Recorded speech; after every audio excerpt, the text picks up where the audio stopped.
Betrayed. Betrayed. Betrayed? I don't even know what we did. Who betrayed who? I'm actually confused on this one. Good. Because that means I can talk as passionately as I was texting you about Oh, it in person. is this about... It is about River Okay. City Girls. But Okay. before we get to that, everybody, I'm going to That's open great. my beer. Yeah. Oh, I am too, actually. Hold on. Okay. Mine's not a can, it's a bottle. Yeah, but mine sounds Tonight, cooler on microphone. it does. I will say that. It's going to sound cooler probably in name as well. Because I am tonight sporting the champagne of beers, a Miller High Life. I mean, I've got a Yingling, so we're pretty pretty basic tonight. There It's we a pretty go. basic episode. There We're you gonna go. get to River City Girls, and I think that's going to dovetail into some other stuff I want to talk about. Cool. But before we do that, we should probably introduce ourselves Probably. in this show that we do. I was about to before I explained what beer I was drinking. I don't know. This is sayreportjr, everybody. Welcome. If you haven't been here before, strap in. I feel like I say that a lot. I don't know if you've ever said that before. I've really, said- which one of us is paying more attention I don't when know. we record? I feel like I've said it more than I probably have. But yeah, welcome. I am Dayle Decker. I'm Zack, and honestly, when I hear strap in, I immediately want to go strap in chuckle fucks, which is the thing I don't think I've ever said before on this, which is why I think we've never said it. Okay. I don't know why. I don't know if that's from something. No, you know what it is? It's buckle up fuckos for some reason. Buckle up, fuckers. Buckle up fuckos comes to mind. I don't even know where that came from. There's So anytime I go, so strap in. There is definitely a movie or a TV show that I think of, but I don't know what it is. I can tell you what I think of. Hey, everybody, welcome to Reference Corner as we try to suss out where our language came from. I immediately think of an episode of American Dad where Roger's like, strap in, strap on, both. I don't know what it is, what I think of, but it's so strap in. And then I also for some reason think of Watch This Acting, which is from blooper reels of some movie.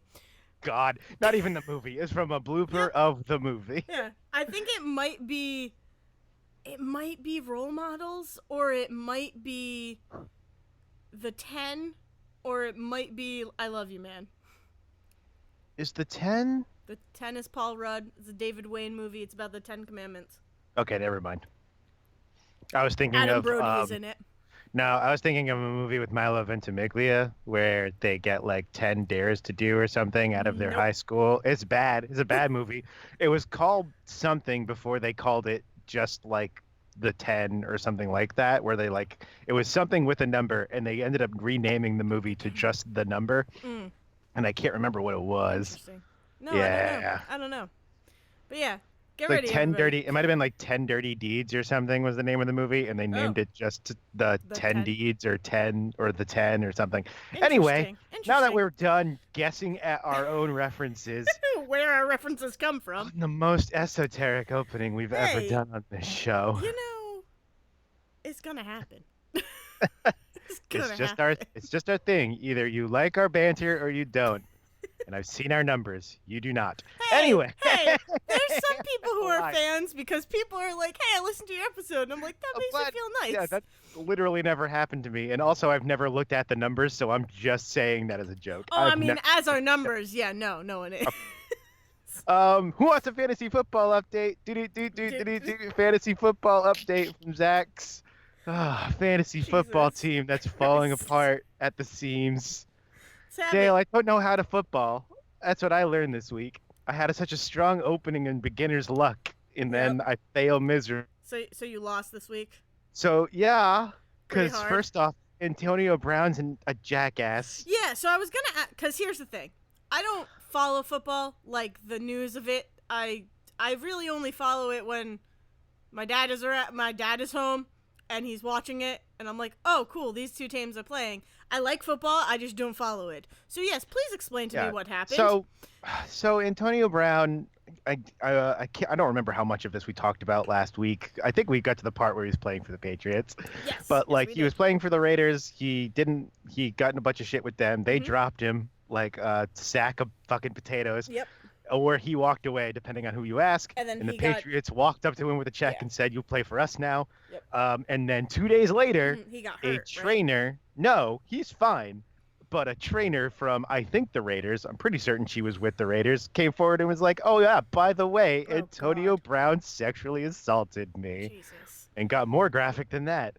And I believe a second woman has come forward now. Jesus So Christ. all week, first off, that story hits, and I'm like, "You're on the bench. I don't even want to deal with you right now." Yep. I moved him down off the thing.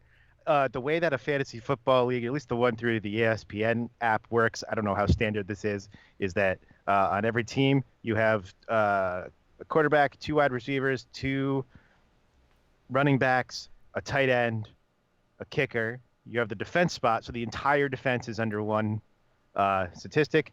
And then you have a flex position, which is basically a wild card. You can put in a third wide receiver, a third running back, or a second tight end that week, whoever you want to put in there. So I ended up with three wide receivers this week, none of which were Antonio Brown, because I took him out. I put someone else in that flex spot. Like that was where I was going to put him. And I was like, no, I'm just going to Yep. put in someone else.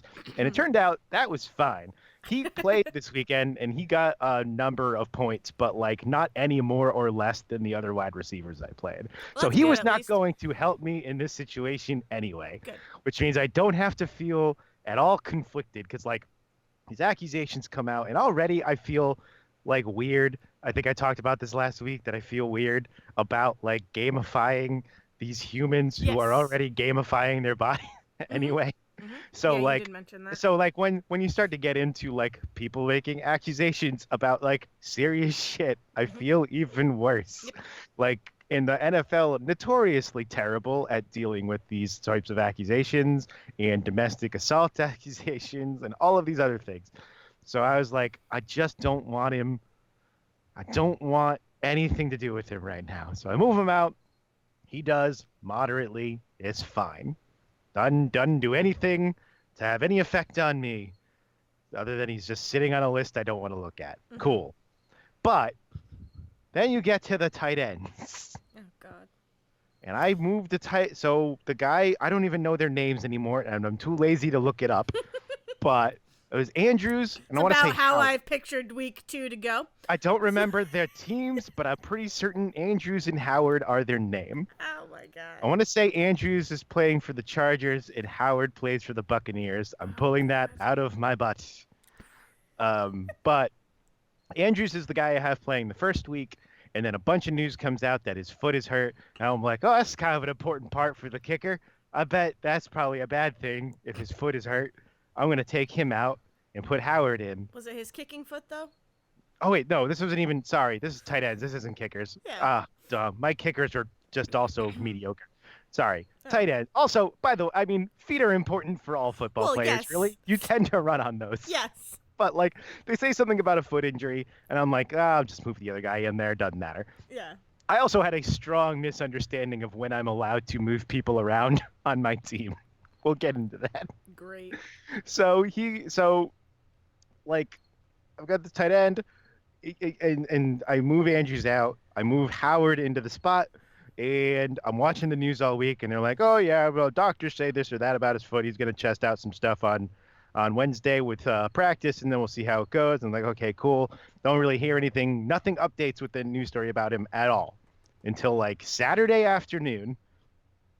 At this point, Howard has already played. The Buccaneers play on Thursday. I think that's the team he plays for, whatever team he plays for, played on Thursday, and he's already done nothing. Howard comes out of that with 0 points in a game that I'm pretty certain the Buccaneers won, Oh my but God. he did absolutely nothing. So I got this big old goose egg right there on my on my thing. And then Saturday afternoon is when they're finally like, "Oh yeah, no, he'll play Sunday. Andrews is fine. He's gonna play Sunday. It'll be great." It's like, thank you for telling me this. Now I'm operating under the assumption that once like the games start on Thursday, I'm not allowed to move people around. I just kind of thought that was a thing. I don't know Yeah. where I got that idea. I could have sworn someone said it, but who No, knows? that's what I would think. I just assumed that once the games start on Thursday, your lineup is set. It's like, no, you can move people up until their game starts, Wait, basically. really? So like I could have moved people around this whole time. It doesn't matter. I mean, again, No, I know, but Howard played on Thursday, so it doesn't matter. I wouldn't have had a place. The only place I could have moved Andrews is back into that flex position, which would have gotten me 10 more points, and I still would have lost. Yeah. So, like, I lost by 20 something points this week. No, Now, I just if I would have had pictured never that. moved, now if I had never moved Andrews out at all, I think I still would have lost. I either would have lost or I would have won by 2 points. Like that's the margin we're Oh talking about God. if like all of those available points are there. But yeah, I was like, they're like, oh yeah, by the way, because the same thing happened to Brown. Yeah. Antonio Brown, they didn't decide until Saturday that he was going to play on Sunday. There was Yeah. a possibility he'd get put on some sort of investigation list that keeps him from playing. Mhm. And of course, they decide Saturday at like 5. Oh, by the way, he's playing on Sunday. Jesus. Because that's when you make important decisions. So like I'm sitting there on Sunday and I'm just watching my team be like at first everything's going great. I'm up, I'm down, I'm up again. Oh, I'm up by like 20 points now. And then these like 2 games start Sunday night and I just start falling further and further Oh and my further God. behind. And I'm watching Andrew's number go up and I'm watching my tight end with the 0 just sitting there and I'm like, son of a the whole time. And of course, this whole time I'm like working. I'm like at work doing Yeah. this. God. Oh man. So the answer is no. I beginner's luck. I apparently suck at fantasy football. Here's But the now I thing. know. But now I know. Now I know I Yeah. can move people around some more Yeah. if I need to make some last minute decisions. Well, but here's the thing. At least you're trying to like if I was in a fantasy football league just by whim, like I needed to fill a spot, I know for a fact that I would not be like paying as much attention as you already are to it. Because again, I like and watching honestly, numbers go up. Like yeah, it's not no, I even like get I'm doing that. this because I'm not watching the games. Like I got to work on Sunday and I was like, oh hey, I think this game is on, which has some of my players on. They're like, oh, we don't Mhm. get that channel. It's like, oh, fine, put on the Pats. Yeah. Like, No, I just like and I definitely would just be like, Dad, who should I put in? Like, Dad, what should I do here? Because again, I don't pay attention to the stats. I just never have. I never will. Baseball is one of my favorite sports ever, and I do not pay. I pay attention to the game, not the stats. So like well, good anything because those fantasy. games are going so Hey, bad right you now know, as far yeah, as I know they baseball are. is Yeah, I concerned. know. Some of my coworkers have been talking about the Red Sox and being like, they're just out. Oh Like, my what is going God. on with them? And I'm like, I still love baseball though. But yeah, no, it's nice that you're actually putting in the effort, is what I'm trying to get at, and like it totally stems from like video games for you. I Oh think. yeah. No, like it's funny because in Even the a same way sucky that video like game is gonna get in the your same way attention. that when I play an online, like the reason I don't play online multiplayer games, the Yeah. reason I've never played in Overwatch, like I played Team Fortress 2, and that's the last time I put a lot of effort into that. And the fact is that like there's so many people that you just become white noise in those games Mm-hmm. that it doesn't matter. But the reason I can't get into online games is because I'd spend the entire time going, my numbers aren't good enough for Yep. this team. Why did you let me here? Yeah. Why am I on this team? I'm so bad. And like, so I'm watching these games going, oh God, please, numbers go up. Validate me numbers, please. Oh, that's so funny. That's so funny. I also. In the world of real fantasy, though, I Oh. did on D&D run into 2 halflings in a trench coat. I have never Jesus. laughed so hard playing D&D that I did this past weekend when we had both we both had 2 halflings in a trench coat, which we walked into a bar and he mentioned a guy in a trench coat and immediately we all made flashing jokes. And then finally went up to talk to these people and we were like, dude, what's going on? And our DM, no joke, our DM goes, oh, fine, don't worry about us. Just look over there. And I went, is this three fucking kids in a trench coat? What's going on? And that was it. He started laughing. We all started laughing. And we just could not, like, he was like, oh, yeah. And then they get up to try to run. And you see the top half of this guy fall to the floor and the bottom half still standing. And you realize that it is, in fact, two halflings in a trench coat who had been Jesus. kicked out of the bar a week ago and were not allowed to be in there drinking. Oh my god. That's incredible. I was like, yes. And then we tried to steal a thing, and it went very badly. It went very badly because two of us were too drunk, and I don't mean in real life, though a little bit in real life. I mean that, like, I ordered the cheapest beer on the menu at this bar, and what he handed me was essentially fantasy absinthe. Oh He called it god. pixie cider. He's like, Nice. you notice that it's glowing a little bit when you drink it. And I was like, cool. And then I drank it, and he's like, and about 20 minutes later, you can start seeing movement. Yeah. You just see people moving everywhere. You're tripping, is what you're doing. And I was like, cool, give me another. Awesome.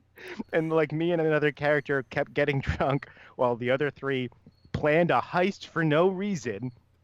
No reason. They just decided they were going to steal information we could have gotten by By asking. free. Yeah. Yeah.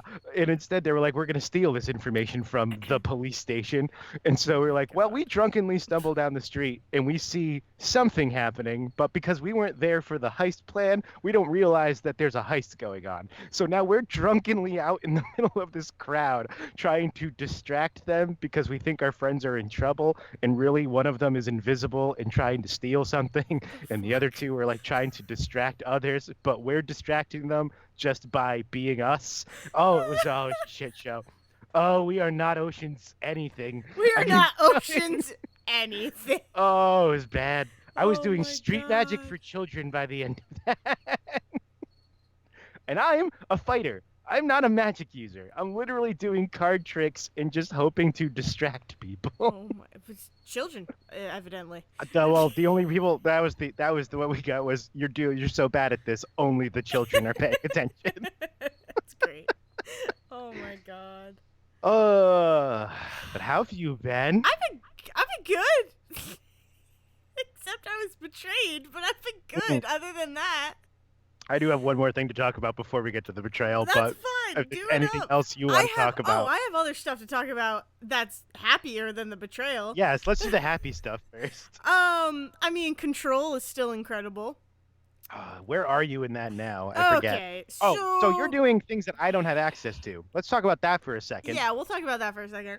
So Uh. that's why I just got the BlackRock. So you had to just get to the quarry. Yeah. So I got to the quarry, I beat the quarry, I came back with the BlackRock, and so my next mission is to go find my brother. Okay. Yeah. Cool. Okay. So that's where I'm at. I'm at the part where you go find your brother, and it's that really scary scene at the end where Jesse's name is written in blood, on the wall.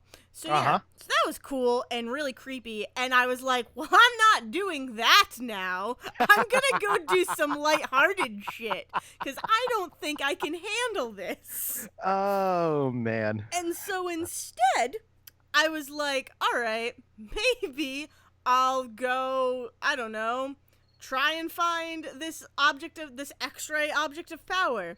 And I was like, well, nope, not gonna do that.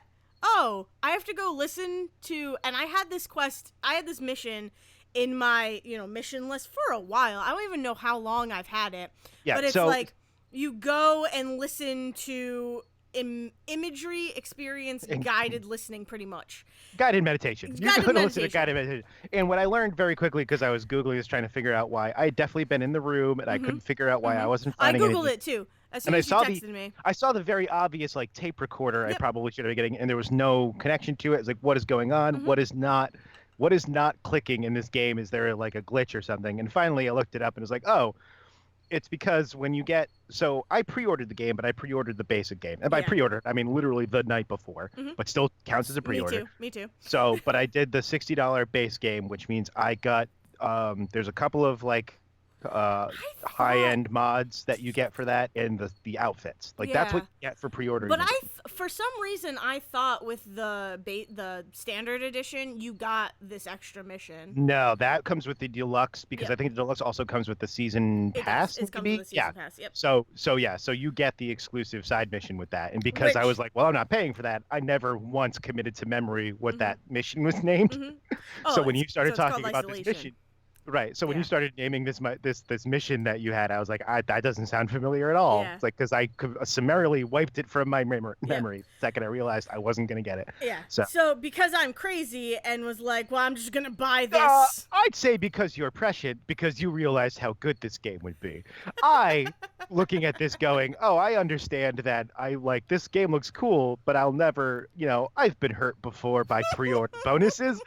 I've bought games and then played them for 5 minutes and never gone back to them. I'm not going to pay for extra stuff. I like Remedy, but Yeah. I'm buying their game day one. That's Yeah. what Remedy gets from me Yeah. right now. And then, And and then, then. and then like 2 hours later, I was like, man, I wish I paid for all of it. Yeah. No. And I'm honestly, I was struggling with like the idea of buying the deluxe or the standard because I'm like, I don't know if it's going to be as good. Like, I feel like I might be overhyping it. Like, I feel like I might. Right. Whenever I get too excited for a game, I kind of get nervous. So I'm like, I really don't know if I should buy this now or if I should just wait to buy the season pass.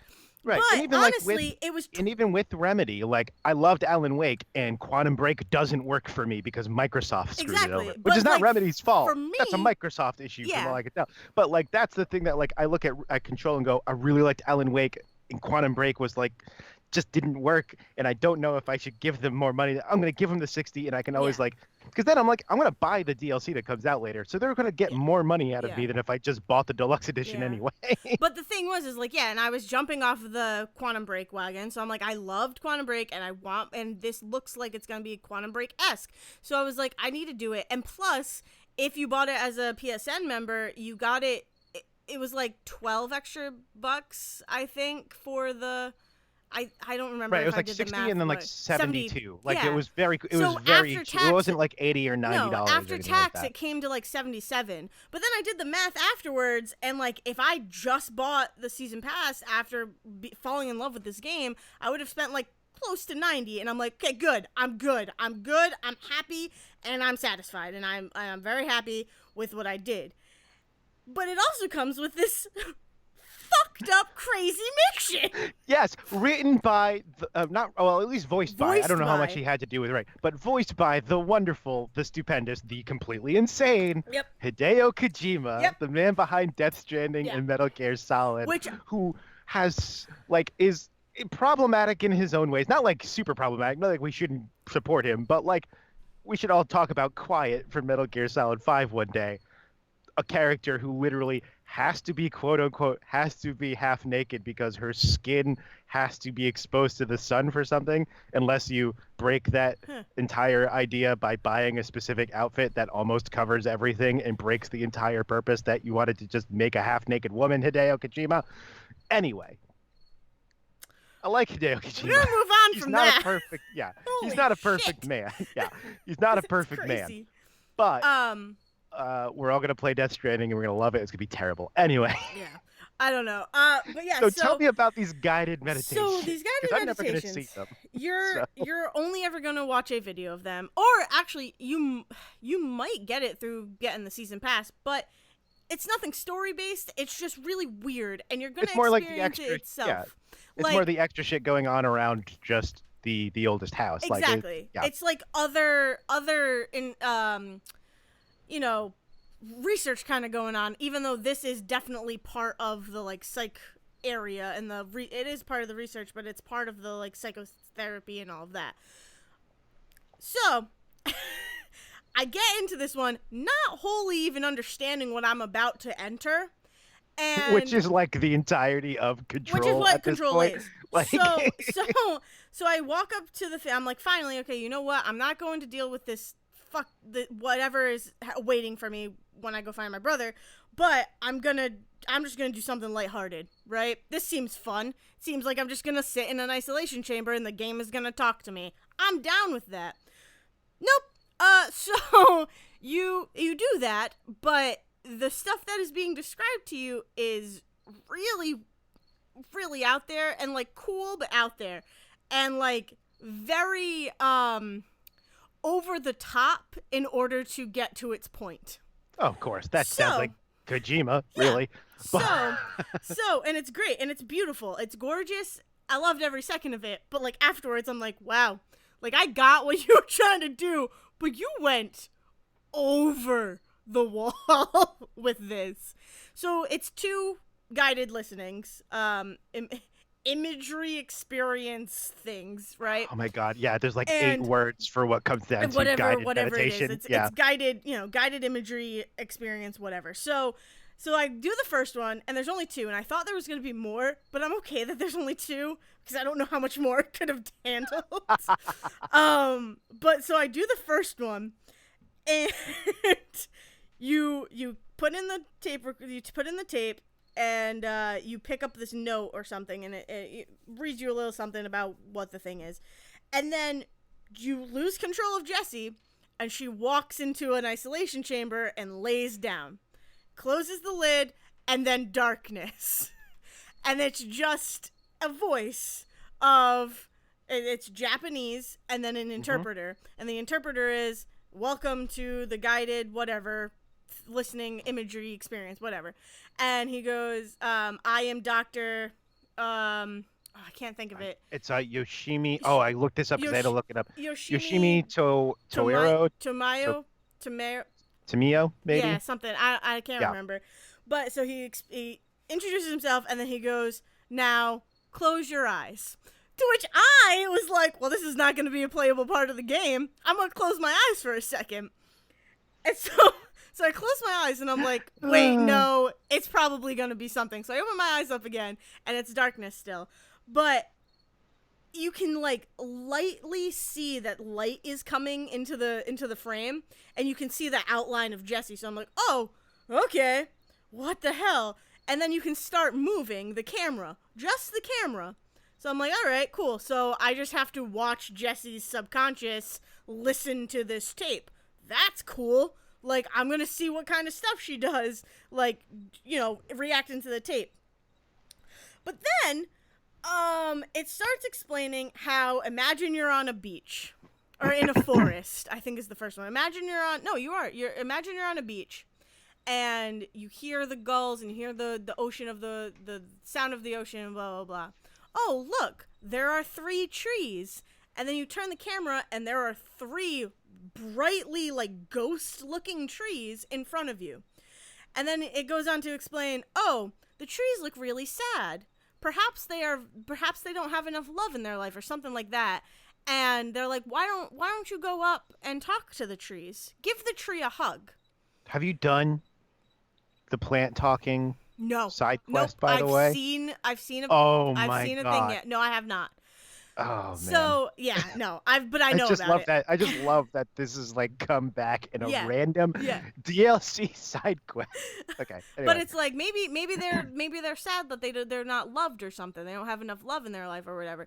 So I'm like, okay, cool, let's go on with this. So you walk out to the tree and you press, there's 3 of them. You can go up to any one and you press a square, and then it like lights up, and then a beautiful forest shows up. And it's like, look at that. You made the tree feel so loved and so happy that you've created this gorgeous, beautiful ecosystem now that the trees can live in and be happy with each other. And look at this. The trees are starting to fall in love with each other. And it's just like that, like about loving each other, and about, everybody should be able to love who they want, when they want, how they want, anything. Like, people, it's about love. It truly is about love. And then it cuts to, oh no, there is a forklift in the distance, or a bulldozer in the distance. Like, why is there a bulldozer here? Oh no, it looks like the bulldozer hates the tree's love and wants to take it down and wants to knock down the trees. You need to stop the bulldozer. So you go up to the bulldozer and try to like hit it and like turn it off, and it goes, oh no, now there is an army of bulldozers. you have to take the bulldozers down. You have to turn off the bulldozer. And you start running around sporadically to the bulldozers, and they disappear. And, like, you can't get to that one bulldozer to turn it off. And it's just like, oh my God, like, I see what you're doing, and my heart hurts right now. And let's go on. And then you run up to the bulldozer finally, and you're able to turn it off. And it's like, you did it. And it's like, it's kind of kiddie in a way, where it's like, you did it, good job. Like, it's very, very peppy. And it's like, you, like, the trees are free. Congratulations. Yeah, kind of like that. It's like, you did it. You helped the trees. Now the trees are free to love who they want and love each other as much as they want. Like, you overcame the bulldozer. And then it ends. And then you're stuck with, like, oh my God, this was, like, really very insightful. And, like, for something that's supposed to be like a calm down guided meditation, it's really stressful. It was very stressful. And so I'm like, okay, let's bounce back from that. Let's try and think happy thoughts. let's load up number 2. Yeah. So then the mission's like, go find the second tape. So then you have to walk around and go to another part of the building and get the second tape and come back. Now the second tape starts off almost identically, and it's like dark room, nothing on screen except for I have subtitles on, whatever. So it's just the subtitles, and it's like, welcome to the blah blah blah blah blah. I'm Dr. Yoshimi Tokui, by the way. Tokui, I looked it up. Okay, cool. Yoshimi Tokui. Okay. So and it's like, now imagine you are on a beach again, and you hear the flow of the ocean, the sound of the gulls. It sounds so beautiful. Oh, look, it seems like you're thirsty. Like, let's try and quench your thirst. Oh, there's a vending machine in the distance. Why don't we walk up to it? And so you start running towards this vending machine, and it keeps getting further and further and further away from you. So you can never achieve, like, you can never quench your thirst. So I'm like, this is stressing me out. What the hell? And so it's like nightmares. It's like what people talk about in their nightmares. Like, I can never reach the thing that I want most. And so you're running. Finally, it stops. And the voice is like, hey, you caught it. Good job. Now it has your favorite soda. Let's get your favorite soda. And you hit the button, and it's like, oh, you hear the thud of the soda come out of the machine. Oh no, but look, it's not your favorite soda. It's actually a new soda that you've never heard of, or that you don't like, or something. And it's like, but you're so thirsty. You're gonna drink it, even though you're so thirsty, even though you hate it. Like, you're gonna deal with it. And you drink it, and, oh, it's actually not that bad. So then it's like, yeah, it's okay to do stuff that you don't like, every once in a while. It's okay to be afraid, but, move, face your fears in a way, kind of thing. Then the vending machine goes away, and there is a light. There is a lit path. By the way, immediately thought you were about to say then the vending machine comes to life. And No, quite the opposite, actually. So then there's a lit path, and you run down the lit path to, like, this glowing aura in the distance, and you come up to it, and the voice in, like, a very cheery tone is like, oh, it's a dead body. Wonder why this dead body is here. You should touch the dead body. So then you have to touch the dead body. Poke it with the stick. You roll it into the creek. Let it roll on off. Yeah. So you bend down and you touch, like, its leg, I'm assuming, and then it disappears, and, like, 6 more piles of, like, dead bodies show up. And the recording is like, oh no, oh no, now there's more. Where did all these dead bodies come from? They're littering the beach. What did you do? Why did you touch that dead body? And I'm like, you fucking told me to. I wouldn't have touched it if you didn't tell me to touch the dead body. I fucking love And Kojima because like, this is his shit, man. it's This is his crazy. shit. Every Metal Gear Solid game is all about how war is bad, but then he creates a character who literally can only interact with the world by being a fucking soldier that kills Yeah. people. Like, Yeah. So then it's like, why? uh, Well, you have to fix your mistake. You need to bury these bodies. Let them, let them go back to the earth. Some kind of thing like that. Like, you need to bury these. You need to fix your mistake. that's how a serial killer thinks. What? So then you have to go to each of the piles and hit the square button, and then they just disappear. And then it's like, oh, and then it like basically is like, sometimes fear is a good thing. You don't always have to be fearful of your fears, blah blah blah. Like, you can face them and still be okay. And it's like, Sometimes you can bury the bodies, and then no one will know. then nobody and then will you're know fine. that you touched a dead body and more appear. No, it was just like, okay, so I see that what you're trying to do with these two experiences. But my God, that was like a roller coaster of emotions. I love this fucking game. This game is fucking ridiculous, and I love it. Oh, it's so good. And like, here's the thing. Like, I explained those, but like, if you were to do them yourself, I feel like you're not gonna lose anything, because it's just the feeling of running towards that vending machine and the feeling of running around in a field of bulldozers and you can't stop them is just like, this I don't, stop it right now. And that's the thing about this game, is that like this constant feel, like you feel the motion in this game that I have not felt in a long time. I don't think you have, let me think. If you're just getting to the point where you have to go find your brother, there's a power you might not have yet. So what powers do you have? The only powers I have are evade, throwing, shield. I think that's it. And the gun. Okay, so there's like and then there's an empty space at the end. Okay. Yeah. So that empty space, I love what you get in that empty space, but like the fact, like the way that it conveys motion in this game is so fucking good.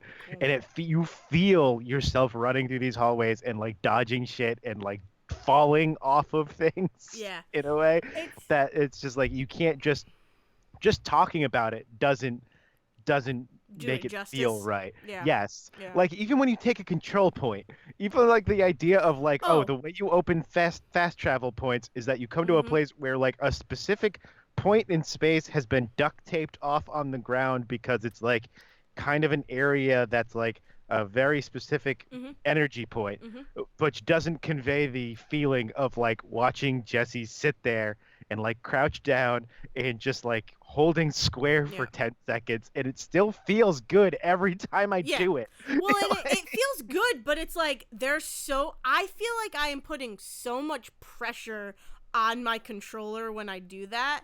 And I'm like, that's probably what Jesse's doing. She's probably like forcing all of her energy into this point. Have you seen like when you fall from a space and land? Yeah. Much the ground breaks. The ground craters under you when you fall from a thing.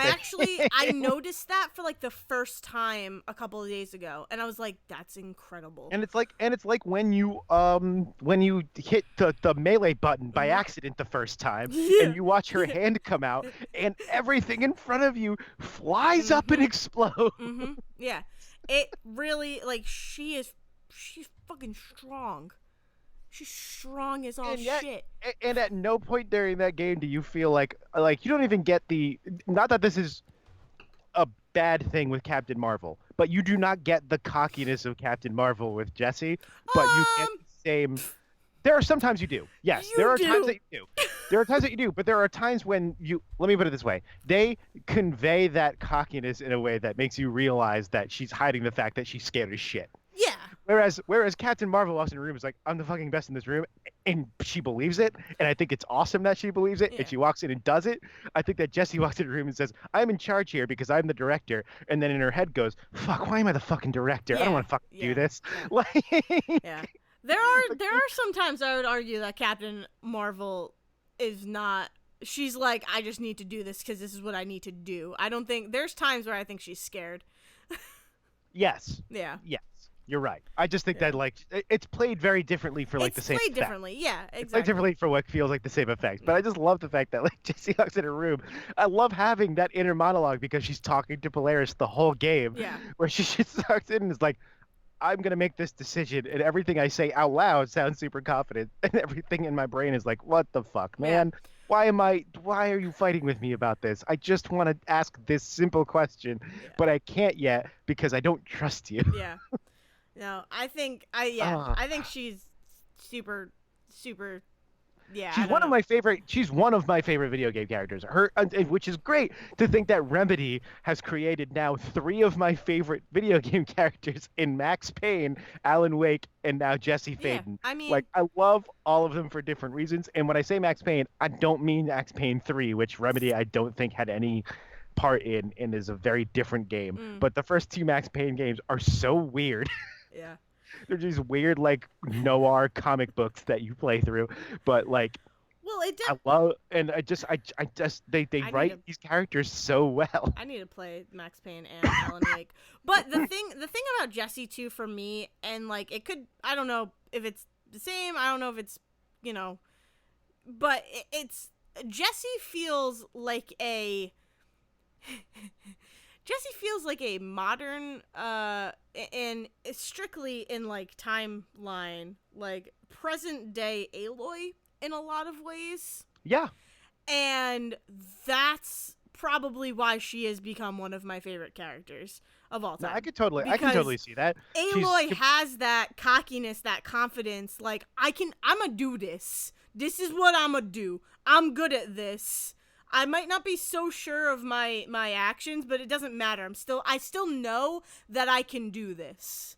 And yeah, and she comes in and she freaking busts heads and is one of the most badass women video game characters ever. Not even just a woman, not even a female video game character, but a video game character. no, she's a badass video game Like, character, and like as much as like I'm never gonna fault a game for doing the like, yeah, women are awesome, women empowerment thing. I'm never gonna fault a game for that. yeah. One, two, this game not once has ever commented on the fact that Jessie is a woman. Nope. Not once has anyone made any sort of sexist comment, Nope. really, at all. That I The can at least that doesn't come to mind. I yeah. might have like just There's like there's breezed over something, there's but one point in I think a document where like Tomasi, who is very clearly a bad person and like enjoys fucking with like and isn't people's he like brains. one of the first ones that you end up He's fighting? the first Yeah, person that you fight as a hiss. yeah, he's the big floaty dude, Yeah. right? That like, Yeah. oh yeah, Yeah. okay, Well, he's the first like big quote unquote boss hiss. the mailroom And he's boss. not. He's the mailroom Yeah, boss, and he's not even that hard of a boss. Once you figure out how to manipulate the game, but he I'm pretty sure there is a document where like he says something offhanded, and it's just like, ugh, sure, yeah, no, you're that's entirely gross. possible, You're a right? gross human being. I'm. But Yeah. and it says something that like he's the only character that does it. Mm-hmm. Like it says something that like that's the only time that really comes up. Yeah. Yeah. Oh No, man. it really is, but there's a lot of points where I'm like, oh man, like I can totally see Aloy in this situation and just commanding the room and commanding the situation. Much like it's very interesting that you bring up Captain Marvel, much like I could see Carol Danvers coming in and being like, yep, this is my situation, I'm gonna take care of business. I just love like the idea that like she walks in a room and is like, I'm the new director, and a bunch of people like their first reaction is, "You are? No. Oh, okay. So anyway, like they're Yeah. not concerned that she's the direct. Like they're like, oh man, Trench was okay, I guess. Anyway, here's some shit we fucked up. Please fix our problem. Well, it is. It's that the first the first meeting with Ansi, I think is his name, or Oh yeah, the security. the security maintenance, the guy that's like in the NSC. Yeah, the security manager, pretty much. But He's he's like security. He's like head of security yeah, specifically in engineering. yeah, yep, Like that's yep. yeah. Okay. I can't remember his. It's Yeah, I know because I kept confusing him Ot. with Ati the whole Yeah, time because it's yep, Ati and like Anish or something yeah, or like yep. yeah But like or Achi or the something. first meeting with him, it's like very much he's just talking to you like upset, like he's angry, and it Hmm. feels like he's just trying to get it out, and then he's like, "Oh wait, shit, you're the new director. Hey, what's up? So we got some screwed up shit going on. We need your Oh help." man. But like it is like he gets phased in the point where it's like, "Oh, this stranger has gotten in here. How the hell did this stranger get in here? I've never seen this person before." And then it quickly, like, It dawns on it him that like, dawns on oh, him. He's there's like, really "Oh only crap, one I've person seen." that yeah. He's like, "Oh crap, there's only one person who could get access. Oh yeah, you're the director now. Sweet. Hey, what's up?" But it Oh is like it man. doesn't feel, and maybe I gotta play it again. But like in the moment, I was just like, "This guy has no idea what's going on," Yeah, and no, like he's rightfully like so. distracted. He's doing his job. Yeah. And that's like a whole thing that's happening in this game. There's like a whole theme about the idea that like the administrators don't know what the fuck they're doing versus the people who are on the ground. Yeah. And like you learn about how like Trench and Darling went out and did stuff and so like Yep. they kind of understand that there's lives on the line, but like you also get the impression that they kept a distance probably for a reason For kind of reasons. thing. Oh yeah, But then definitely. you also get like the whole time Jesse's talking about talking to Polaris about the fact that I used to do like manual labor stuff. I've been a janitor Yeah. before. Yeah. I've done the bullshit grunt work, Hmm. which is almost like the game is like, oh yeah, we made her the director because she understands this shit in a way. Like you're running around doing stuff that it doesn't make sense that the boss would do this. Like it comes up in Star Trek all the time how Picard has to stay on the Enterprise because he's the captain. He's Hmm. not supposed to put himself in danger. Hmm. That's what Will Riker's for. And yeah, Jesse spends the whole game like, oh no, I'll go down and deal with the Yeah. monster in the Well, basement because no one else should be doing it. Let me put myself on the exactly. line. Well, I mean, it's this is weird, but like even at like my job at Rick in the dining hall, there were times I was a supervisor there, and there were times where it's like I would just do the job, and then I would get talked to about it, and they'd be like, "Listen, you need to delegate. You don't have to. You don't need to. You have people who can do the job for you." And I'm like, "Yeah, but if I do it, I know it gets done right." So It's not even that, like like, there's that and that's like that's also yes because I used to do that all the mm, time, but there's also a part where it's like you don't ever want to. There were parts at the time where I, as a manager for 6 years, I didn't want to be the guy always delegating, and you yeah, fall into that trap where you yeah, never delegate because of that. But which I did, but but it's definitely a situation where it's like I get it, like I yeah, get what doing every part of the job means, and exactly. it's not just once a year I go around and hey, look at me, I can do your job too, aren't Yeah, we the same? It's like no, it's that like on a no, moment's you notice, wanna, if something needs to get fucking fixed you yeah. can go down and fix it and deal with it later. Yeah, you kind of, the way I saw it was like, everybody else is busting their ass. Like, I also want to be busting my, like, I want to be working. I want to be helping and making the sandwiches or stocking the salad bar. Like, I want to be working. I don't want to just be sitting back and being like, you do this, you do that. Like, I want to be in the thrall with them, I guess. I don't know. Thrall is probably not the right word, I but know what you mean though. Yes, like, I yes. want to be there. Like I want to be working. I want to, earn my shit. Like, but yeah, it was. I don't know. I just freaking love the game. Oh, Um, it's working on such oh man. yeah. It's I love I love the live action stuff. Mhm. The like FMV, like for years FMV was believed as this like cheap thing because it was cheaper to just film people doing a thing and then stick that in there regardless of whether it fit in the game or not. And so like as we've gotten better graphics, we can put live action stuff into a game and it doesn't look as jarring. Well, But like sometimes it does look jarring, and it looks jarring on purpose. Yeah, Everything with exactly. Casper Darling looks just kind of weird, and it's supposed to look just kind of weird because it is straight live Weird. action Yeah. versus up against Yep. Jesse, who doesn't look like a recognizable figure. I can't look at Oh Casper my and god. not see Alan Wake, and Her. at the same time, I can't like my brain is like that's not a person. Yep. She looks like a person. She talks like a There. person. She acts like a person. But because I can't put a face to a name Mm. with her Mhm. the way that I can with Alan, with Mhm. Casper and Alan Yep. Wake, Nope. my brain gets so fried when I watch.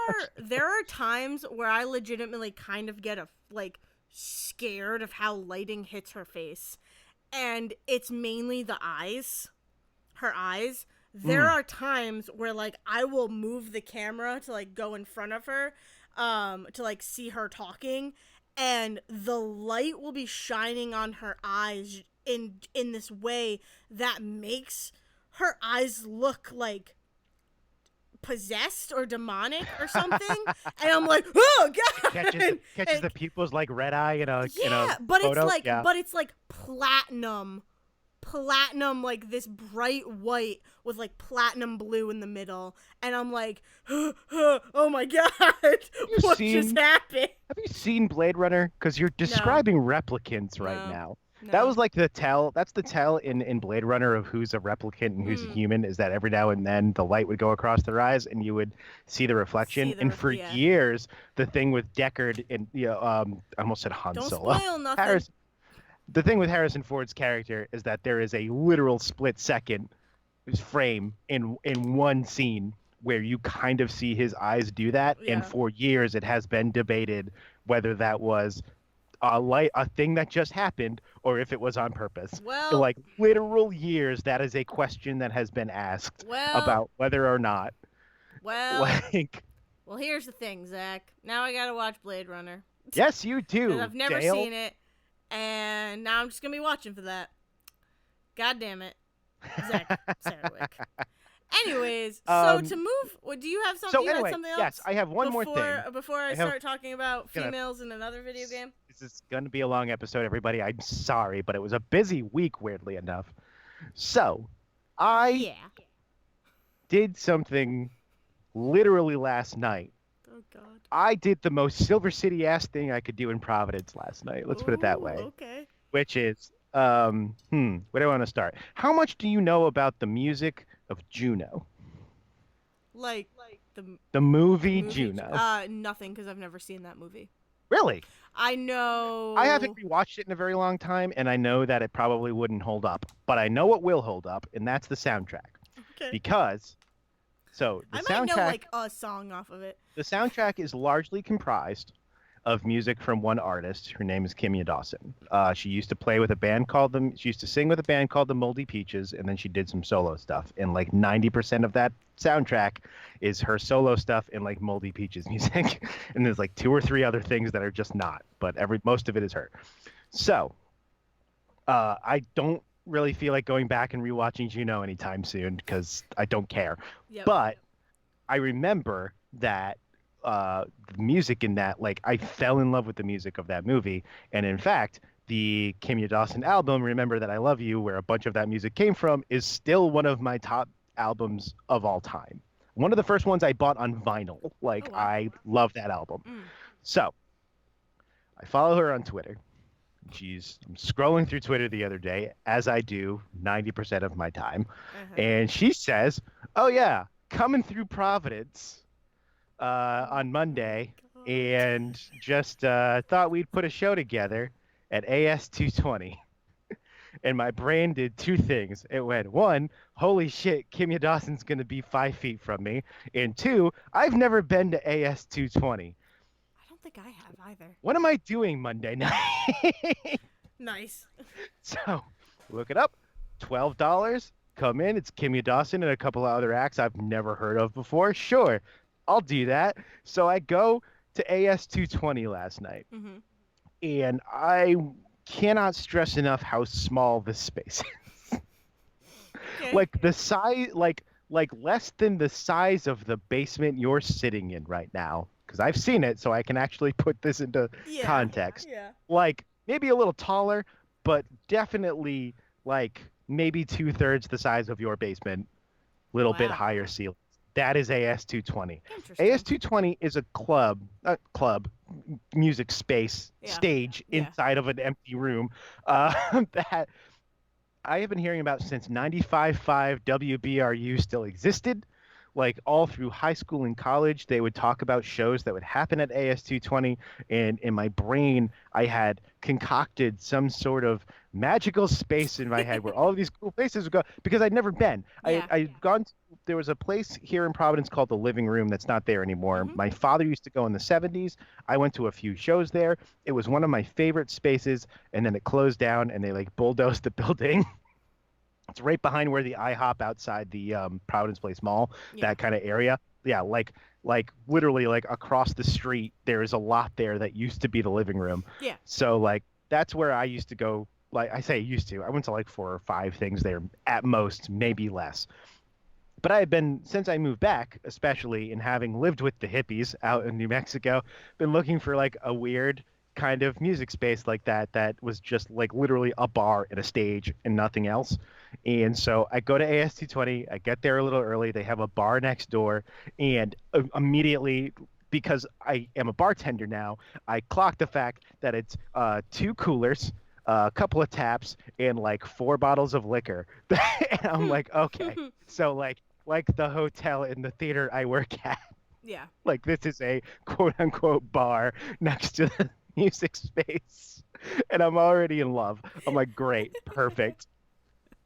Like I showed up in my brain had like over a decade was like building up this idea of what AS220 was. And I was like, oh yeah, like it's where all these cool people hang out, where all these cool bands play, and it's smaller. It's not like this huge thing. You know, I used to go to Lupo's a lot, and it's Mm. smaller than Lupo's. And I was like, oh yeah, no, if someone was gonna do something even more exclusive than Lupo's, oh that's wild that they would play at AS. So I walk in and it's like, oh no, they threw this shit together like in Like 5 minutes. last minute. Yes. That's so funny. And it's in like it's right next to Trinity Rep, like it's in the like what I would Oh consider a gosh. quote unquote cool part of town. Like there's Trinity Brew House. Yeah, shut up. So there's Trinity Brew House. It's fine. There's Trinity Rep, which was showing the Prince of Providence, the Buddy Cianci story. Oh my god. Last night. I walk by Cool. Trinity Rep. This is so inside baseball for us, but I have to say it. I'm walk by Trinity Rep, and as I'm going up the street, because I ended up parking in like a $5 parking lot across from Trinity Brew House because I couldn't find parking anywhere, and I was like $5 to guarantee my car doesn't get stolen. Sure, I'll do that. I just paid the $5. I walk. Guarantee Guarantees a is a oh a generous generous word yes. to use Guarantee there. as in here's the thing. Guarantee as in I paid people, which means they're the ones I can sue. Yeah. So, True. but like I walk over Trinity Brew House, I come up to the other side of the corner, Trinity Rep. So anybody listening that's not from Rhode Island, which cannot be more than anyone, is our local theater. Like there's Providence Performing Arts Center where all of the big shows go, and then Trinity Rep is like where the like it's like the off Broadway of Providence. If PPAC is Broadway, Trinity Rep is the off Broadway of Providence. And Trinity Brew House is the bar behind it that probably makes all the money so that Trinity Rep can do all the weird shit they want to do. Yeah. And so they're playing the Prince of Providence, the Buddy Cianci story. And I come around the corner and there's 2 mounted police on their horses Nice. blocking the crosswalk because Nice. of course. And there's these 2 guys standing outside the theater that look like they're standing outside the lesser of the clubs in Oh Providence, my which is god. saying something. Like Yeah. just velour suits and just crew cut and like they look like bouncers. And there's a car outside that looks like it's right out of a 50s Oh gangster my god. movie. Oh God. And I just walked right past that. And I was like, not me. Thank you. I walked around the horse across the crosswalk and I come up to AS220 and I come up to the bar. I sit down at the bar, have a couple drinks. It's great. guy behind the counter is like every person that comes in is like, this the Kimmy Dawson show? He's like, yeah, they'll be opening the doors in like half an hour. We're not usually open on Monday, so here's our menu for tonight, but we only have one chef on. We're sorry. Like the same Yeah. exact speech every time someone comes in the door. Oh, it's so good. So then the doors finally open. I stepped outside. I had had a couple of drinks, and then I was like, okay, I'm gonna go wait outside for the doors to the actual venue to open, not realizing that those doors don't actually open. It's just the door from the bar into the concert space that opens. So I then have to walk back inside and look at the bartender and be like, I didn't know. He's like, yeah, I get it all the time. And I go over. Oh, that's great. Oh man. What's great about this is though, I get this wide range of ages of people around me Mm. because like Kimmy Dawson having been around for at least 20 years, you get there's like these Kimmy Dawson fans from like 20 years ago. I guess I fall into that category, having Juno coming out 10 plus years ago now. Um, and then there's all of these like Providence like queer scene kids Mm. around. And I'm like, I'm not the oldest one here. There's definitely 50-year-olds over here, and these are all teenagers, and I'm squarely in the middle. Yeah. Perfect. I don't have to feel weird about this in either direction. So, the first act that plays, like I walk in the room, not like I said, it's like two support poles and an empty space and a stage. Jeez. I'm like, you know what? Perfect. I love this. It's like playing at a fucking Knights of Columbus hall Oh my god. if for like weird hippies. Um, So and the first thing I realize is that everybody's sitting on the floor. awesome. I'm like, I mean the show hasn't started yet. I'll sit on the floor, so I sit down. And then the first act comes out and nobody stands up. Oh my god. And we spend the rest of the night sitting on the floor like a weird hippie commune at a fucking campfire. That's incredible. No one stands up. And it's great. I love it. No pressure to dance or anything. Awesome. Just sit down. So the first act is Arch Cape. It's a woman named Rachel Bloomberg who was the drummer for the Decemberists for years. Oh, I cool. know. I can't remember if you know the Yeah. Decemberists or not. I feel like I talked about them and I You couldn't talked remember about them, if you. and then I listened to them. And I was like, oh Oh, wow, these cool. guys are actually really So, great. so for like the earlier part of their career, she was their drummer, Oh, cool. and then she now plays with like a Providence band called the Low Anthems. Mm-hmm. Don't I haven't heard listened to them yet. No idea who they are, but yeah. But this is like her like solo experimental project. So she gets on stage and a screen comes down and she says, I'm going. This is not to make fun of her, by the way. This is, by the way, one of the greatest things that has ever happened to me to go sit down and pay, to spend $12 on. Yeah. This was one of the best nights of my life. She sits down and goes, I'm going to improvise a soundtrack to one of my experimental short films Oh my for like god. 12 minutes. Wow. And she does that. She's got a drum, she's got a piano, she's Mm-hmm. got a thing to loop the stuff that she's put together, and she does that for like 12 to 15 straight minutes. We're all just sitting there while she like creates like a drum loop and then sets that going and then creates like a piano loop and gets that go all of this. And it's like this is the am I doing this right now? I'm sitting here. That I'm sounds like incredible. I'm like 3 drinks in. I'm like I've got my back to the like stand where like the projector and like the guy doing all of the sound work and Mm-hmm. everything. Mm-hmm. He's got like this one thing in the middle of the room and I'm like sitting in front of that.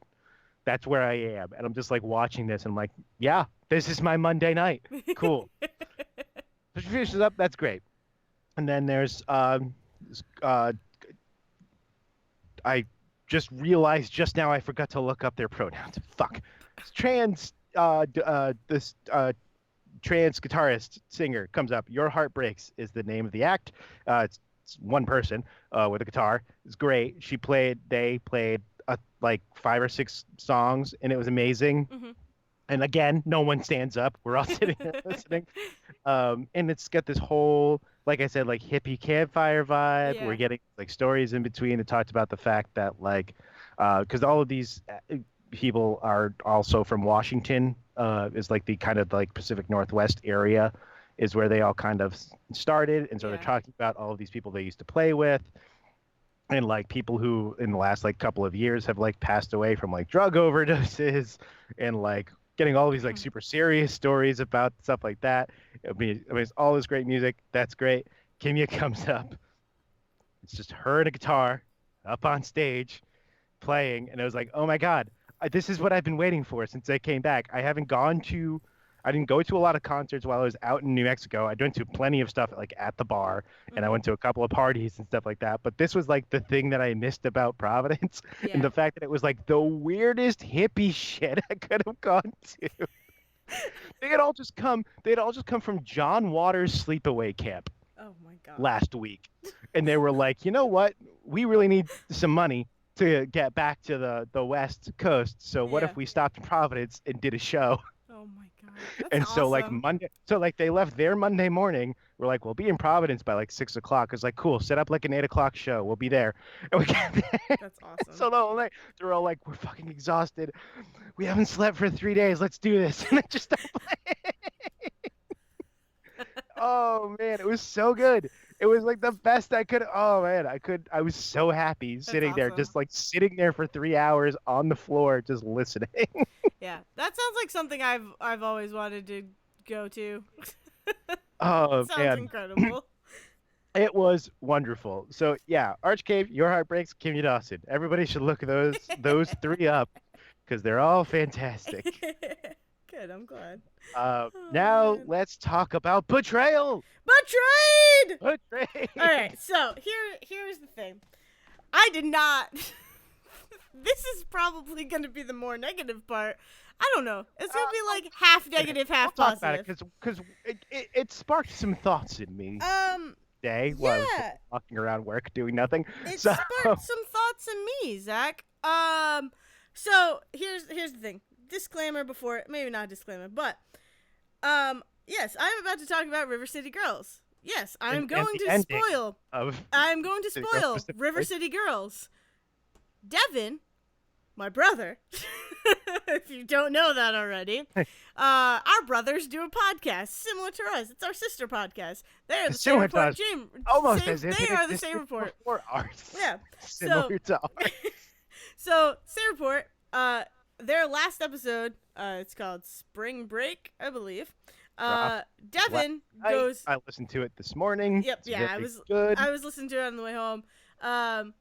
Spring Break episode, latest episode. Devin talks about River City Girls.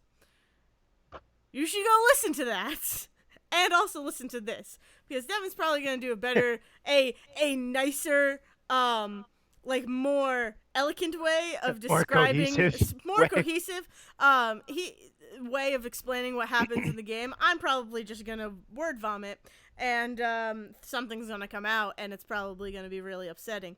But Just don't be Lindsay Lohan and don't make it real vomit. Sorry, had to do it. Jesus. Anyway, But anyways, no, Devin does a very good job of explaining, going through the whole game, explaining everything, whereas I am really just going to talk about the ending of the game. to be fair, it's because he knows way more So, about the history of River City Ransom than we do. yeah, like, yeah, he definitely knows more about River City Ransom. I know a good amount about beat 'em up games because, Devin and I played them as I was growing up, and our mom played them with us, X-Men is still one of my all-time favorite video games of all time. The And X-Men arcade. thank you for allowing me to play with you, Yep. where I definitely dragged us down It's okay. It happens. It's by switching fine. characters every few minutes. It's fine. But no. So here's the thing. Down and dirty. My explanation of what River City Girls is. If you want to hear a better one, go to Devin. But Down and Dirty, River City Girls is a beat 'em up game that is like a sequel or a reference game to a game called River City. Successor. What? Maybe? Spiritual successor? Spiritual I don't know. successor, maybe. So it is a successor or whatever to these games called River City Ransom. Now if you know those games, great. If you don't, they're beat 'em ups. You play as two guys who I believe have to rescue their girlfriends. There you That's go. a yes. Down I and believe dirty. the That's American what it version of is. them is you're basically like 50s greasers walking through the streets, Yeah. beating up other gang members Yeah. while you try to get to the guy that kidnapped your So girl. Like, so yeah. that's the game, right? Okay. There are a good amount of River City games in within the series. There was a Japanese release where usually the girls in the games, their Japanese names are Hasabe and Mami.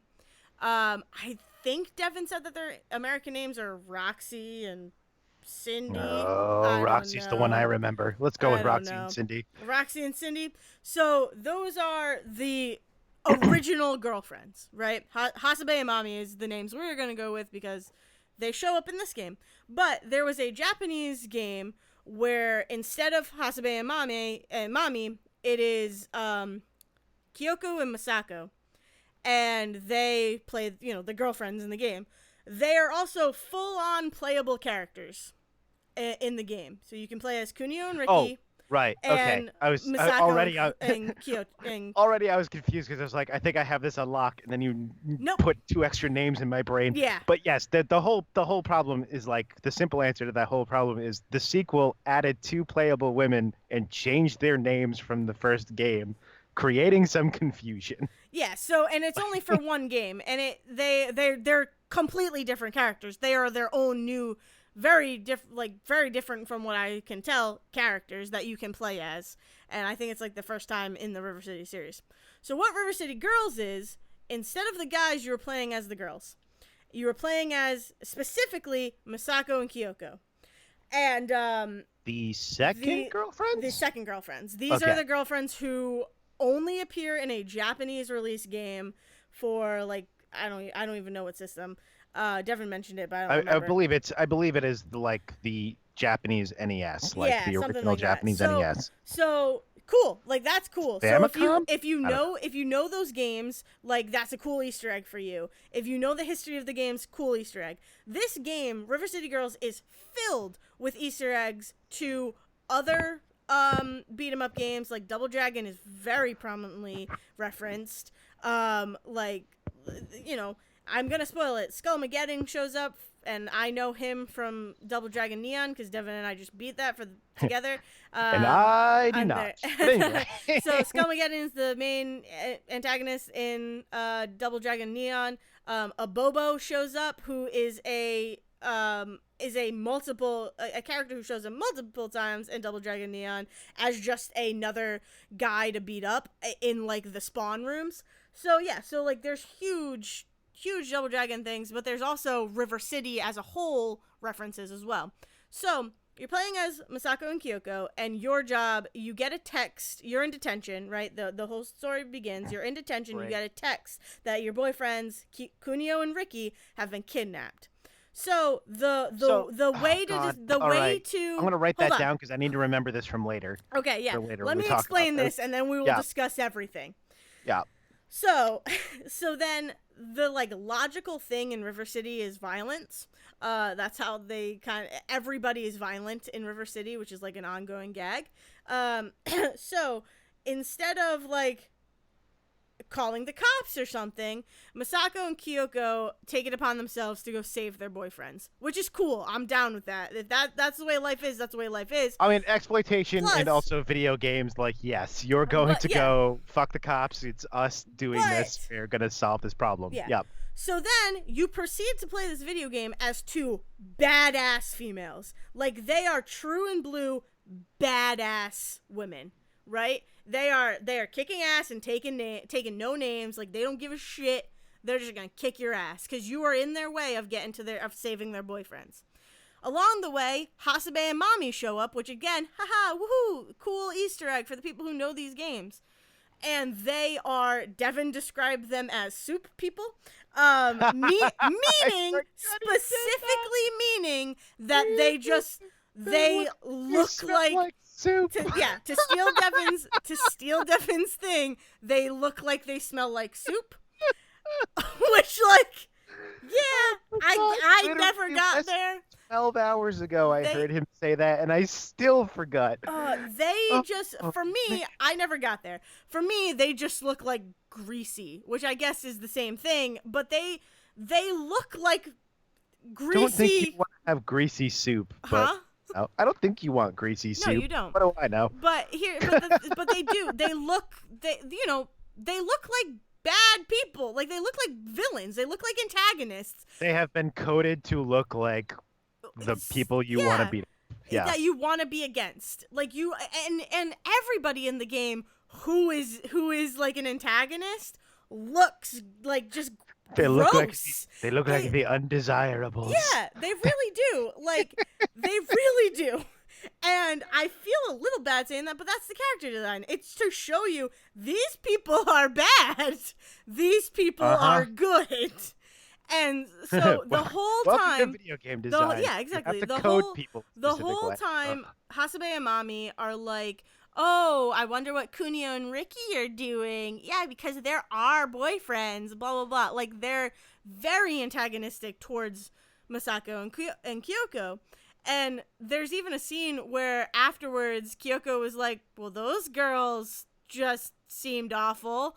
And Masako was like, "Yeah, they kind of are. They think Kunio and Ricky are their boyfriends." Which again is funny because if you know the history of River City, they were. In the original game, Hasabe and Mami are Kunio and Ricky's girlfriends. So it's funny, right? So you're going through the whole thing. The whole time, your motivation is to find your boyfriends, right? Then you get through all this stuff. You have to go through all this turmoil. You have to go through side quests and all of this, beat up everybody, and you finally get to the final boss, right? Who is a yakuza like, I don't know, boss woman who is taking over for her father, who in another game shows up and he is now in jail. So she has taken over the family business, so to say. So really leaning into the sequel of other games Yeah. part of this. Yeah. So you finally beat her and you kick her out a window and you fly out the window with her, and as you're falling down, Kyako's like, "This was not a good idea." And Masako's like, "Yeah, as long as we just fall on our backs, not so hard, we should be fine." And they land in a spa. Yes. The wrestlers Yeah, pose. exactly. So they land in a spa and they see Kunio and Ricky there, in the spa, just having a spa day. And instead of being like, hey girls, like, sorry we scared you or whatever, Masako and Kyoko are like, "What the hell, you worried us?" And Kunio and Ricky's response are, "Oh my god, it's just those crazy girls or those weird girls who are always like staring at us or following us around. Let's go check out. I wonder if Hasabe and Mami are still up." And like give these gross smiles, and it's all in manga. Like it's all drawn out in a manga style. And then Masako and Kyoko punch them through the roof, and the game ends. So the game fucking lies to you. Okay, we're gonna the talk whole about this. time. Hold on. First off, just so I got my notes right, it's Ricky and who? Ricky and Kunio. Kunio. Okay. I have some thoughts. Okay. I have some thoughts. But Right. yes, let's start here. If the entire premise of the game Mm-hmm. is that you are playing two delusional women, Mm-hmm. and that they were never actually these guys' girlfriends, and the two soup women are in fact their girlfriends. Mm-hmm. And so that creates a problem. That creates problems on levels. Yes, Zach, it does. And here's why. I mean, I don't need to explain why, but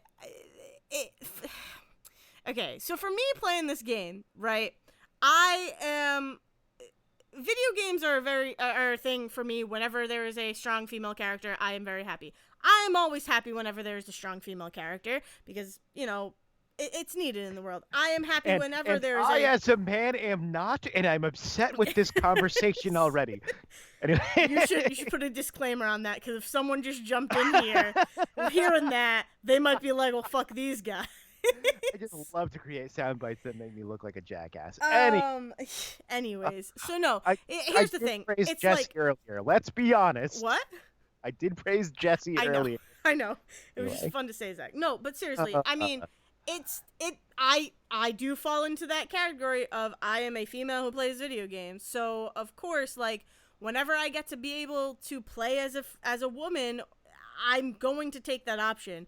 I've very rarely, if I have the option to create a character, will make a male, because it's like, I can play a male literally any other time, so I'm gonna play, I want to play female right now because I can, and because I am a female. And it's, it's representation is a very important thing in this world for everybody, not just women, but for everybody in this world. But for me, it really does, like, this game was like, this is awesome. Okay, I'm playing as two strong, independent. Yes, they have boyfriends, but they're still independent. You can have a boyfriend and be independent at the same time. And anybody who says otherwise is just not correct. which But which on the other side of that does not mean that there aren't situations in which you're not independent as a boyfriend, because everything is complicated. yeah, Everything but anyways, is a complex. Well, I hate the world sometimes. but anyways, yes, so you're yes, right. you're playing as two badass girls, badass women who are kicking ass, and they're doing it for love. Like, they have a meaning behind it. And then you just rip that out from underneath me. And while Devin and I were playing, because Devin and I were playing this co-op, as we were playing, there was a lot of times where they would say something, and like Devin or I would just be like, oh, so that was just me. That was just me talking. That's literally something I would say. So like, there were a lot of moments where I did see myself in these characters. And then they're delusional at the end of the game, which, like, is a it's I want to tread lightly on this, because, like, yeah, whatever, I don't want to, like, diss mental disease or anything like that, but this just We are dealing with feels a possible situation in which the people who created the game had a misguided idea of what delusion and mental illness was on that. yeah, And so like, we are discussing their view of this women by discussing the view you get yeah, of these women by yeah. playing them, And I which is get the it. most words I ever used for It's that, fine. but it's the best I've got. It's fine. It's just, for me, it's like, oh, cool. So these two girls are crazy. Let's just call it what it is. This is clearly you are calling these two girls crazy, delusional, psycho, whatever you want to call them. Stand-up could walk to the end of this game and be in front of a brick wall and say, women be crazy. Yeah. By the view of the women in this game, presented by this game. Yeah. Yeah. So it's just like, okay, cool. I love these characters, and you just did this to them. I'm raising a hand. Okay. I don't know why, because you can't see it. I cannot see you. But I'm raising a hand to pose, question, possibility, comment on the ending of this game, just from the first playthrough, not from. I know that you have gone and started again. Yeah. And so I guess actually that will help me inform this, because this is going to be my first question about the ending of this game. Are you gonna ask if it is ever, like, alluded to?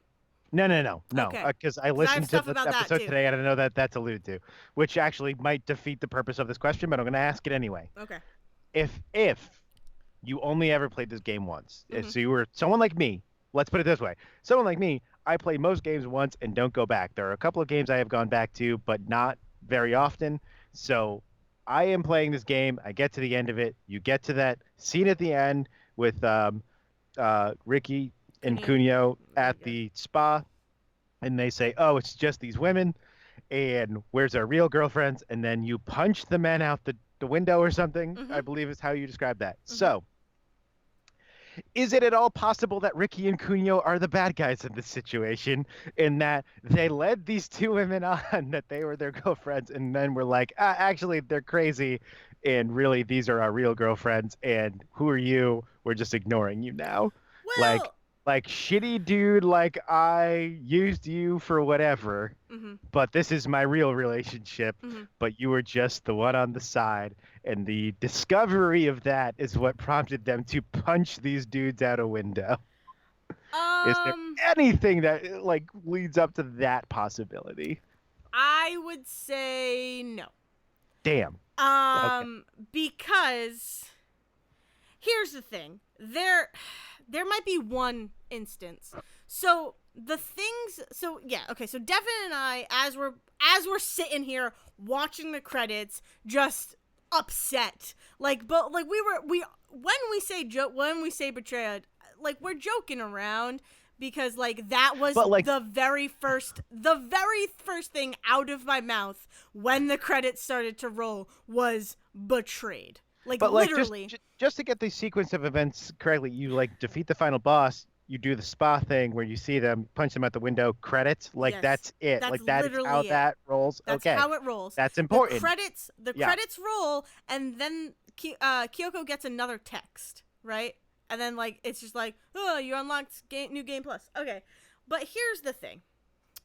So, Devin talks about how Abobo kind of alludes to the fact like, "Oh, maybe they weren't kidnapped."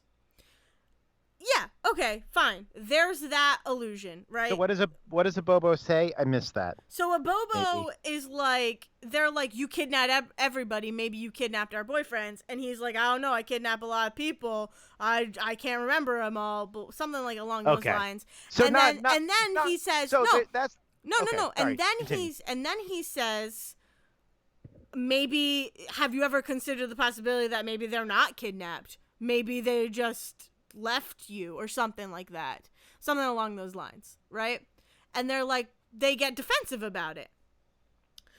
So that's one. Okay, but that creates another problematic view Well, of here's. these women, that they are the ones who were dumped and they moved on and they can't move on because So, they're hold women. on. No, okay. Ugh. So here's the thing. You ask if Kunio and Ricky are the villains. In some way, yes, but not exactly for what you're saying. I don't think. Because there's another point in the game where you fight a musician, right? Her name is Noise. And a guard, you talk to this guard. I want to be and mad, but also that's a good name for like I'd go watch that. Well, I'd it's watch also that house based off of band. her name. Her name is like Noizama or something, so it's like a shortening of her name. It's Fine. great. It's cool. Yes, it's cool. Fine. So I could have gotten her actual name wrong, but so you go and talk to a guard as Masako and Kyoko, and you talk to him, and you're like, hey, we need to get in there. Our boyfriends got kidnapped, blah blah blah blah blah, and he says something along the lines of, "Are you sure they're not kidnapped? Everybody's boyfriends disappear when Noise is in town." And then Noise, I believe herself, I don't remember exactly what she says, but again alludes to the fact that guys disappear when she is in town. Alluding to the fact that Well, it is the idea that they show up to Kunio and clubs and are like, "I'm single. Hey, I'm gonna hit on the artists at the yeah." or specifically Kunio and Ricky are not faithful. So the way that the game is framed and the way that it makes you think and the psychology of what is being told to you is always pointing to, oh, Masako and Kyoko are in love with these guys who they're dating. They are straight up dating because, again, and I'll bring this up again, but there's a song in the beginning of the game that Devin read. He did a dramatic reading of on their episode, but the whole time you were led to believe that they're truly boyfriend and girlfriend. And then, so like, I'm like, oh, so Ricky and Kunio are just dicks. Like, they're just, it seems like they're jerks. So like, why, Masako and Kyoko, why are you still dating them? That's what was going through my head. But here's the thing. Here's the kicker to all of this. That opening song has an opening montage and an opening video. And Kyoko and Masako are eating out with Ricky and Kunio and having dinner, and then they get kidnapped.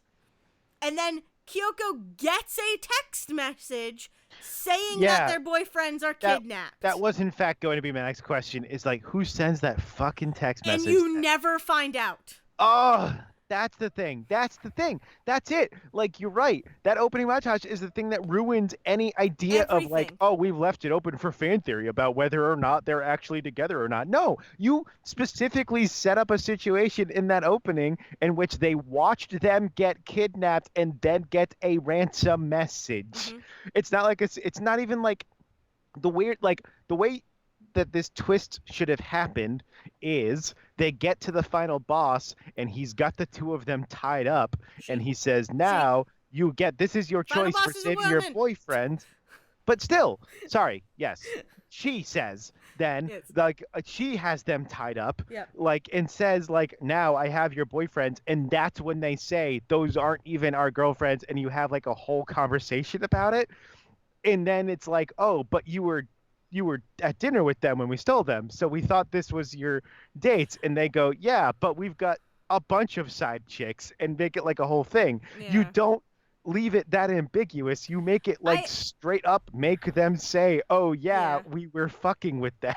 I have to be honest. I don't know if Kyoko and Masako watch them get kidnapped. I don't know if that happens. I don't think so. I don't think they watch them get kidnapped. They just specifically get a text message. But your thing still could have worked because they still could have been like, we saw you at dinner with them, and then you were alone, and we grabbed you. Right. Like, what the hell?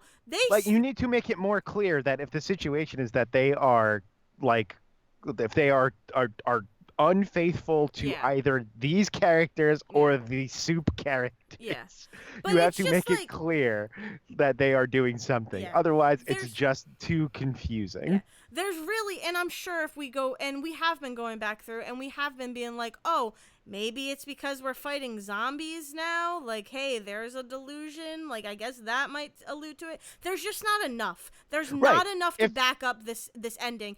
And also, there's a second secret ending where you fight Hasebe and Mami, and they admit, hey, okay, fine, yeah, okay, joke's on us. You're actually their boyfriends. You're actually their girlfriends. And then the same ending plays. It doesn't change the ending. You still aren't their girlfriends at the end of it. And it's like, so why even put a secret boss in, guys? Why were you able to write such strong women and then completely crush them down to a fucking pebble in like the same amount of time? And it was really disappointing. And here's the thing, though. I still love the game. Like, it's still a very fun game at the end of the day, and I think people should play it. But it is this thing where it's like, this is just, I'm not excited to sit through the ending again. Like, I'm gonna skip it. I'm not gonna watch it again. And this is an interesting... Sorry, you go first. And what? And also, there was a review that I read. Devin and I were, like, trying to see if other people were upset. And there was a review that was kind of upset about it. They were like, it's an outcome that comes literally out of nowhere. And you know, the review says that Masako and Kyoko are asleep in detention, and they're fucking not. And let me tell you something. If they were asleep in detention at the beginning of the game, the whole game is different. And that ending works. And then you have at the end, they wake up in detention. That's how the game should have, like, but that's how it is. But that reviewer is not correct. They're not asleep. No, but that almost makes me wonder two things, possibly. So the way that review copies work, for anybody out there who doesn't know, that generally reviewers get a game before a game releases by however much time that's determined by the people who send them a code, and there's usually some date that they're not allowed to send out their review or talk about the review until that, all of this stuff. Well, people have different feelings about that. So it came out after the game released, so that would make sense. Yeah, so it's possible that like they sent that review in like the day before or the day of, and then they just didn't publish until later. So like, it's entirely, I guess it's possible that either one of two things happened. Either one, they totally misread something at the beginning of that and were just going by memory. Mm-hmm. Because it's possible that the unfortunate thing is that sometimes this happens like within a week and you've got five other games that you're reviewing. And so, like, you literally sit down for a day Mm-hmm. and blow through a game in a day, or you do it like in sporadic bursts between other games, and neither of which makes for like great memory of everything that happens. And so like it's very possible that they played that game in a very weird way and that's just what they thought happened. Like their brain just went, oh, this must have been it because Yeah. otherwise it doesn't fucking make sense. And Yeah. they said that and they just convinced themselves that's what happened. Or two, the review copy of that game had something different happening that just like got changed later because either something got patched and that got dropped by accident, which would be weird, or like they changed something at the beginning. Like it's very possible the review copy was just different for some reason in that opening scene, Yeah. and like that changes the whole game. Yep. Like that's one of those two Literally, things it would would have have. happened. Literally, I wouldn't be as upset. I'd be like, okay, yeah, they were asleep. That's fine. It's funny. But like, I feel like there is a humor side to this that I am just not getting. Like, I Yeah, does feel it even like does that like opening scene even start with like their heads are on a desk and they nope, sit up? nope, Like nothing? nope, nope, Huh. nope, nope. Hasab, Because the other Kyoko possibility is is that like hold on. Kyoko is very sorry. specifically looking at her phone, and Masako is very specifically holding her Yeah. head back, being like, "What the hell am I doing?" Yeah, there's also a possibility and like that like they're mixing a like press release like breakdown of the game Yeah. with their review. Like this is what we were told this game was. Here's what the game is, and then here's my review of playing it. Yeah. And they never once like in their brain didn't like connect the fact that that's not what seems to happen in the game itself. Hmm. Again, because like review situations are shit. Yeah. Like the review situation of any game is really not ideal to the idea of how any average person is going to sit down and play a game.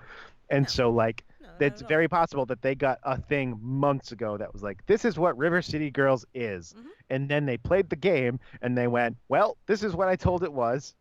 And so this is what happens in the game. And then I played the game and it plays this way. And their brain never once connected that those were like not like The at same. all the same thing. Yeah. Yeah. But yeah, that's it. If you want to hear more, if you want to hear Devin's side, go check out their episode.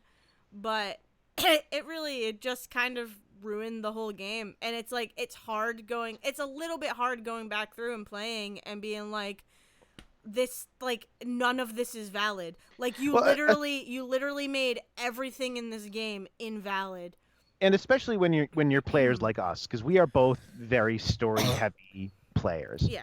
It's interesting to listen to Devin, and I suspect because he was playing with you, so he was forced to pay attention to the story more, that this ended up affecting him the way it did. Mm. But this is not a knock on Devin. Devin, I love you. You play games fine. Don't ever let me fight you on the way you play games. You play Control however you want, even though you're doing it wrong. But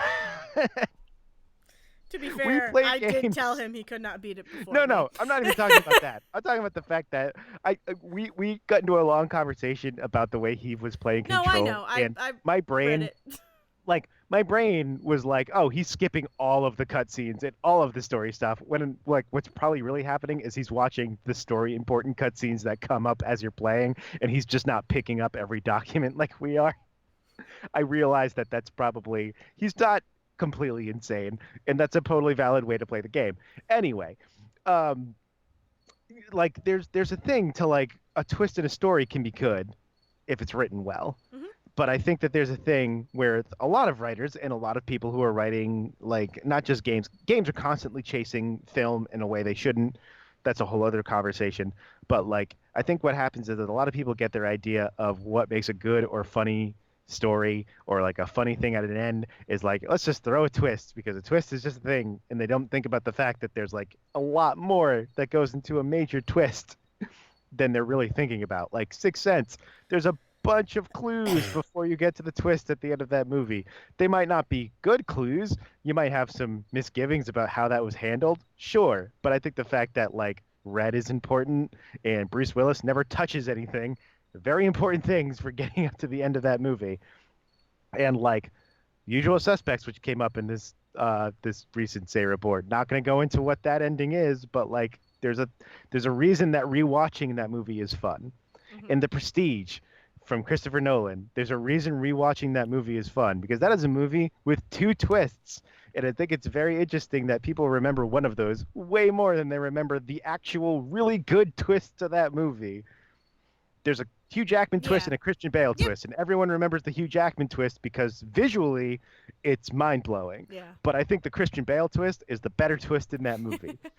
But I think that's on purpose. Like Yeah. that's the prestige Yeah. of that movie is that you remember Hugh Jackman and you forget Christian Bale. Yeah. So like I think there are people that watch a lot of these movies and read a lot of these stories and all of this other stuff and go, "Oh, twist ending. Let's throw this at the end because it'll be a funny joke." Hmm. And they don't think about the fact that there's no construct around that Yeah. around that twist in the same way. Yeah. And that It's sucks. unfortunate. Yeah.